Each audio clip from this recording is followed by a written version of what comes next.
Hi, sluts. I'd like to start this episode with a bedtime story email that I received from this man. And I don't receive like random emails, but this was one that appeared in my inbox. And I feel that you need to hear it. It has to do with our episode about micropenises. So he really liked that one, I guess. Hi, Emma. I was already a fan of your podcast, but one of the most recent episodes, Medical Micropenis, was especially hilarious. Admittedly, besides finding it hilarious, I was into it for another reason. Please feel very free to ignore this if it's unwelcome, but given the ep and your thoughts on dick size, I was wondering if I could send you a pic of mine if you'd be interested in laughing at the tiny size of it. I will absolutely only send if you consent and obviously totally understand if you don't want that, period.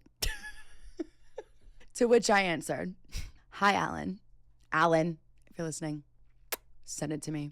Wow, first of all, thank you so much for listening. I really appreciate it. Secondly, thank you for kindly asking to send a picture. I'm sensing a humiliation kink of some kind. If that's the case, I will even go as far as talking about your micro on the show for a fee. If this is of interest to you, let me know and we can chat details. He never answered.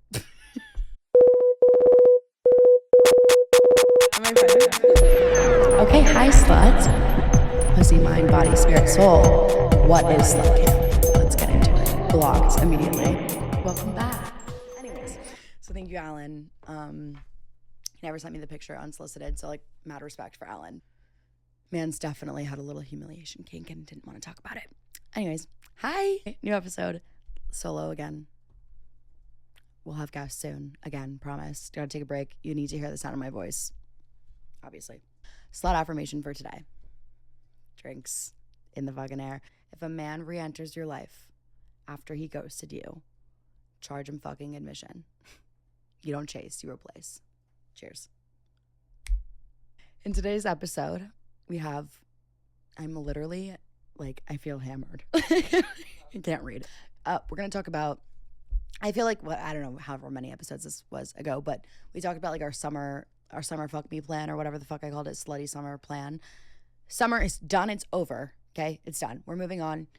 We're going to turn it into a fuckalicious fall, a villain girl fall, as some may say on the fucking TikTok I've seen. Okay. I'm going to give you my rendition of the fuckalicious fall and the steps and guidance needed there. Just like going out and fall in general, like what you need to know, what you need to prepare for, etc. We're going to talk about rejection and how to handle it, because we talked about it a little bit before, but also the steps that you need to kind of like get the fuck out of that funk. And then my favorite topic, because I feel like it's happening a lot this season, I don't know why, I'm going to throw up, what to do if a blast from the past pops back up, because they love to come back. Villain girl fall, fuckalicious fall, whatever, I don't know what we're going to call it. It's something, it's happening, it's getting cold. I feel there are certain things that we need to shift as the seasons change. We have to change our dating patterns, our thinking patterns. The first thing I need everyone to start doing, and my phone's always like this for some reason, I actually technologically don't know how to change it, so I don't know, but your phone, keep it on do not disturb at all times. People will still bother you anyways, but keep it on do not disturb. It's like so cunt of you to just like put that shit on silent, like you're not looking at your phone at all, and that way you can take like 24 hours to respond to someone if you really want to.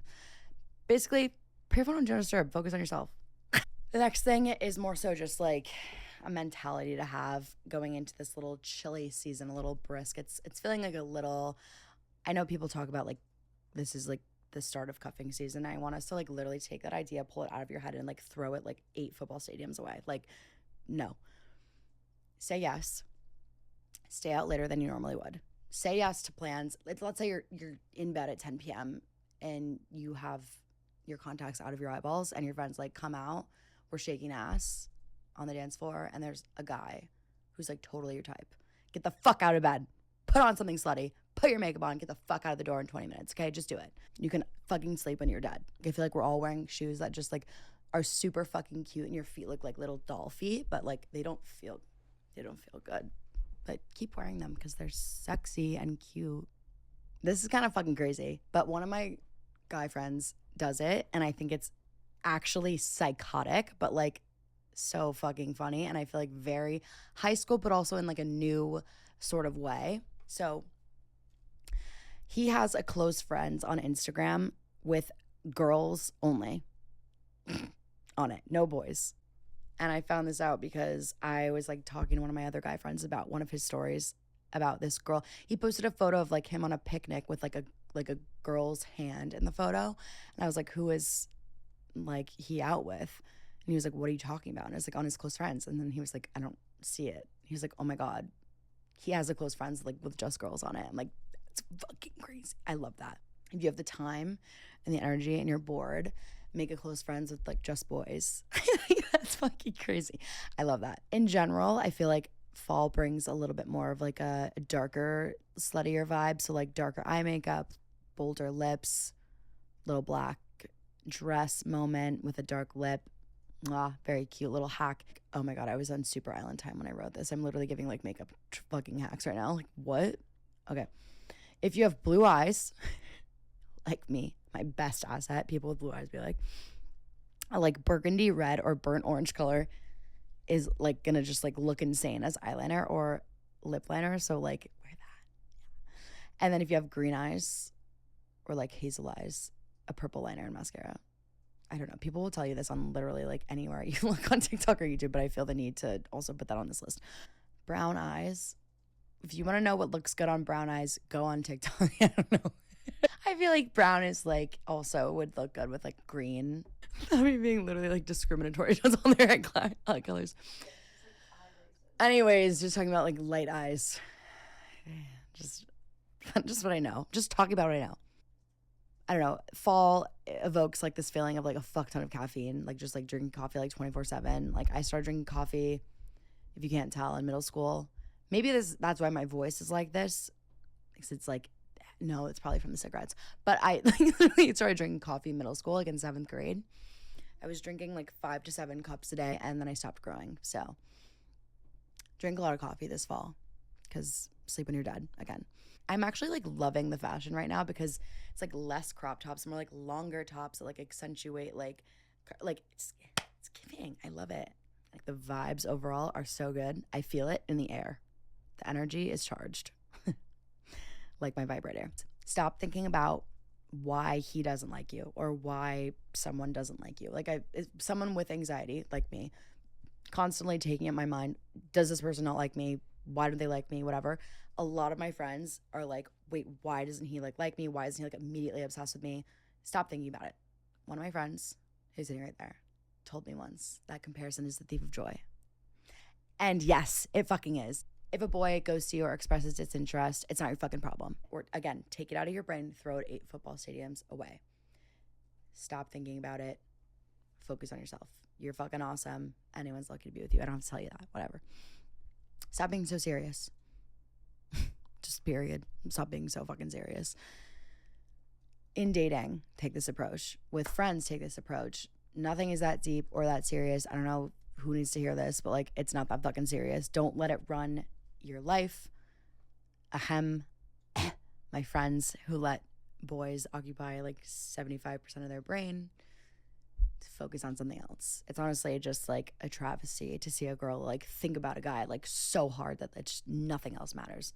One thing that I've talked about before that I think we need to take with us, as this happens multiple times, if a man sends you a text that's like displeasing to you, like you're like, it's basically him like maybe not rejecting you, but saying like, you know, blah, blah, blah, this is kind of not going in the direction that like I think you wanted to go, blah, blah, blah, whatever.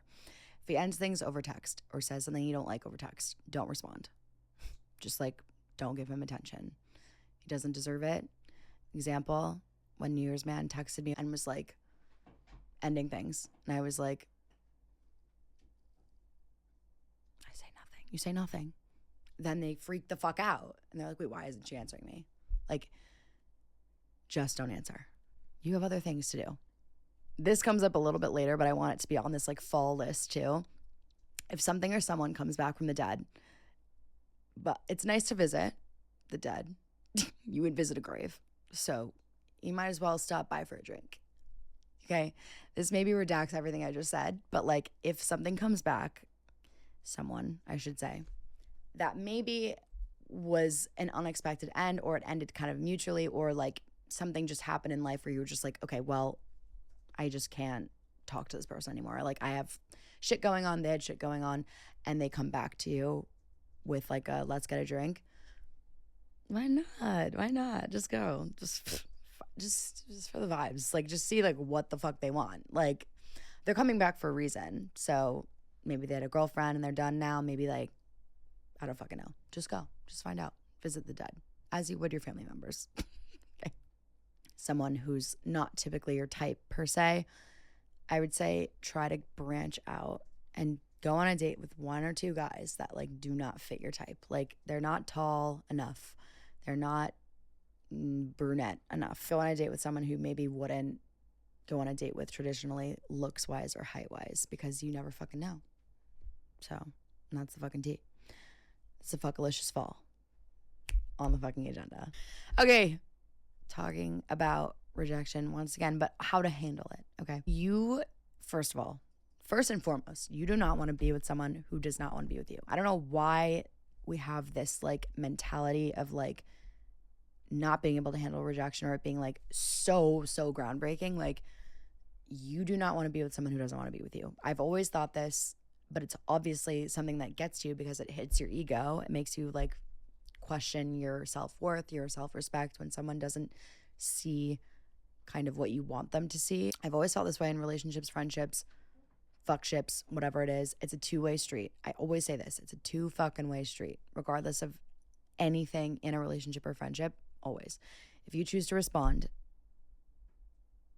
to a text that's like a ghosting situation, or like them coming back, them basically coming to you and being like, hey, what's up, bitch?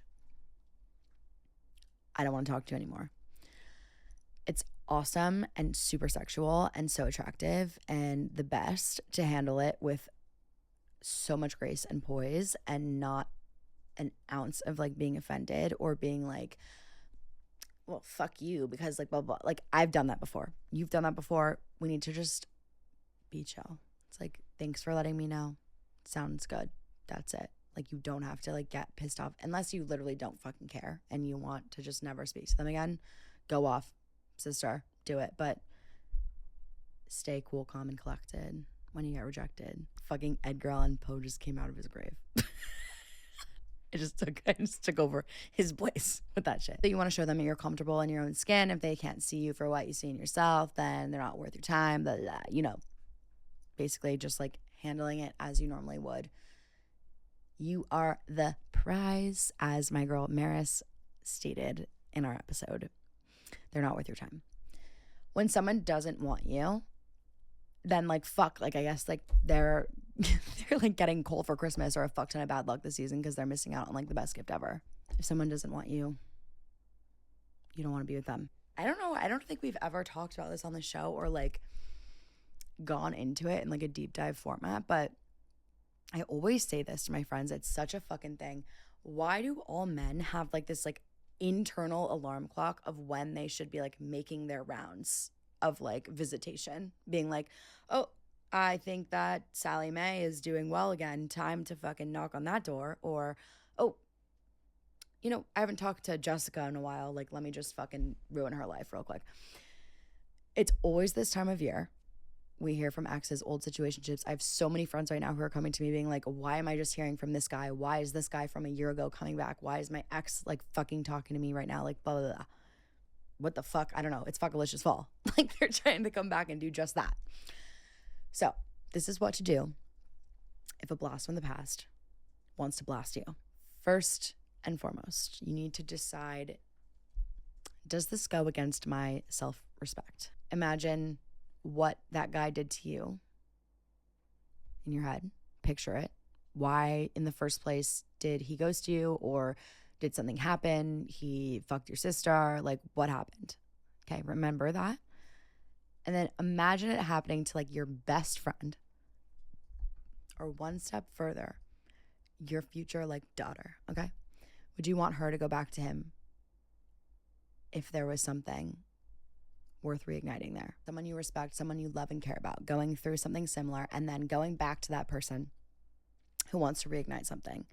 You'd be like, fuck no, why would you ever fucking do that? Just like, don't do it to yourself. If it does not go against your self-respect. You need to decide if you want to just fuck. Are you open to seeing them outside of the bedroom? Like, what is your agenda with this person? Before you proceed to respond to them and let them know what your answer is, like, you need to understand, like, what your end goal is and what are all the possible outcomes of the situation, and would you be okay with each and every one of them? Okay, there's a lot to think about. And this is where you can take 24 hours to respond to them because you're thinking about all these things. If they message you and you're thinking, what the fuck is the outcome of the situation? Blah, blah, blah. Like, it's taking up mental capacity for more than 48 hours. I would say it's not going to be good. I would say if you're telling all your friends and you're going left and right, up and down with like, what do I do? Da-da-da, whatever. Not going to be good. I would just honestly not respond or not address it because it probably is going to go against your self-worth and self-respect. Every single girl, every single one, has had a man come back from the dead. It's literally unavoidable. They all do. Again, internal alarm clock. I don't fucking know what it is. If a guy ghosts you, I would say there is a huge difference between, I was just talking about this with my friend, a mature action and an immature action. And based on that alone, it says everything about him and nothing about you. So if a guy ghosts you, he's a fucking immature piece of shit. If he says to you, like, hey, had a really good time with you, not feeling the vibes, whatever the fuck it is, whatever rejection he's basically giving you, I respect. That's mature. Obviously, it hurts. It doesn't feel good, but it's not meant for you. And he's fucking clap your hands for a man because thank God he has a voice and can speak and tell you, like, what's going on. What I don't like is when guys right off the bat assume that you want something that you don't want or you've never said to them that you want. For example, if they're like, I want to take you on a date, like expresses that they like you and you're like, cool, same, like, okay, I'm down. And then before the date, they're like, just want to be transparent, like not looking for anything. And you're like, what the fuck if I wasn't either? Jesus Christ. It's like you almost have to get there first in the race. I don't like that. Against all odds, against everything, if he does come back, you need to act like your life is way better than his automatically. Don't answer for 24 fucking hours. Based on what the relationship was before, if he wants you to come over rather than like take you to drinks or dinner, it's not worth your mental space. If that's what it was before and you're down to do it again, fucking go for it. But if you have a certain expectation that wasn't met last time and it's still not being met because he's not putting in the effort, not worth your mental space. Get the fuck over it. If they ghost you, they can't afford you. And let's go back to our slut affirmation. If a man re-enters your life after ghosting you, like, charge them fucking admission. You don't chase, you replace. Okay, girls? Okay, sluts. We learned a lot this episode. I gave you a lot of fucking unsolicited advice. We're going to do that every time. Love you guys so much. I think there will be a guest next time. Lots of fun guests on the docket. Please continue to write me emails, random men that listen to me, about your tiny dicks. I would love to have you on the show. Thank you guys so much for listening. Love you, sluts. Suck little dick if you're nasty. Bye. Mwah. Bon voyage.